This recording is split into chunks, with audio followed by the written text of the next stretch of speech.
G'day, Tragic here, and I just want to say I'd like to really thank everyone who watched the Arkham Horror playthrough. That was a real success. I had a great time doing it and interacting with people on the comments. So I thought I'd do something a little different. Instead of me picking a game, I'm going to present a couple of games and see which ones you guys want to have a look at. Now, some people mentioned Dungeon Run.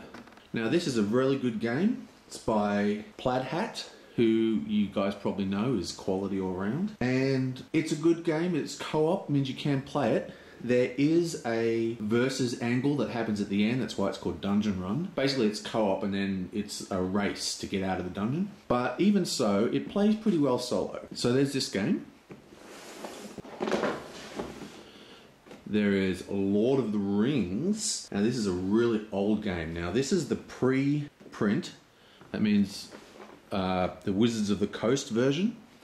It has been reprinted by Fantasy Flight, and I do have all the Fantasy Flight expansions, which are completely compatible with it. And if we do this one, I'll be running a couple of the expansions, but I won't be running the Sauron expansion, but I'll run the other two. Extremely good game. I love this game. It's interesting, and it's not as well known as some. There's Legends of Andor. I have yet to actually play this ever. I bought that recently when it came out, just based on the fact that it was Michael Menzel, who's one of my favourite board game artists, and the fact that it was co-op. I've heard it's really good, and it's interesting because it has a nice staggered learning curve based upon accumulative rules, which is really cool. And what I mean by that is you play mission 1 and it uses only part of the game box, and then you play mission 2, you have a bit more, mission 3 a bit more, and the game teaches you as you play. The actual rule book is like 2 pages long. Still, by the time you get to mission 6 or whatever it has everything in the box is inside it, and it starts to become a randomized game, like kind of like Arkham Horror, as in there's always new stuff. So yeah, Legends of Andor. Agents of Smirch. This is a fantastic game. I love this game. It's by a relatively unknown designer called Jason Maxwell. This is a very similar game to Arkham Horror, except it's sort of James Bond theme. It's basically like, it's all super agents, you know, like James Bond kind of things, but not the modern James Bond. I'm talking about the crazy James Bond, like Roger Moore, Spy Love Me, you know, bad guys in underwater cities or whatever. Anyway, this is a very, very fun game, and it's sort of like a light version of Arkham Horror. Very interesting. Of course, there is part 2 of my Arkham Horror series, and that is the next. I'm going to do the expansions in order, and I believe Curse of the Dark Pharaoh is the next expansion. Now, this is a really good one, but I've only ever played the original. I do have the sequel, but I haven't actually ever played the reprint, but I haven't ever played it. So it'd be interesting for me to do that. I have some ideas on how to mix the 2 expansions. A lot of it taken from a very prolific poster at Board Game Geek, who I trust to make a nice mix. So I can either play a mixed or just play straight up.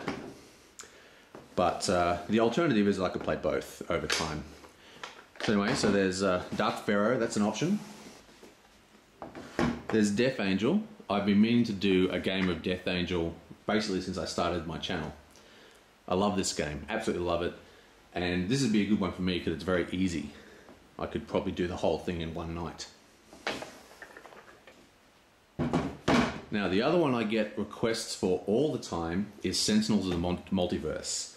Now, this is a complete pack. I have every Sentinels of the Multiverse stuff thing in here except for the brand new Kickstarter expansion, which I am not part of the Kickstart, so I'm not going to be getting that for ages. But apart from that, it's a full set. So that's quite a lot of gameplay in here. Love this game.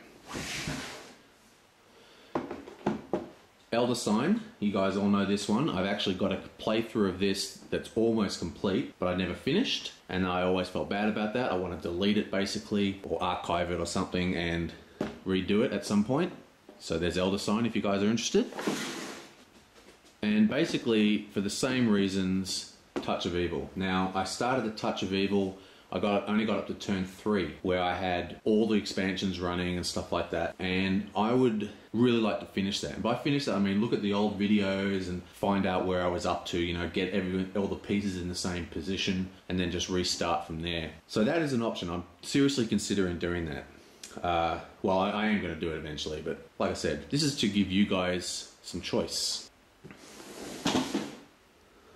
Okay, so that's the choices. Just leave a comment in the message window which game you'd like to see.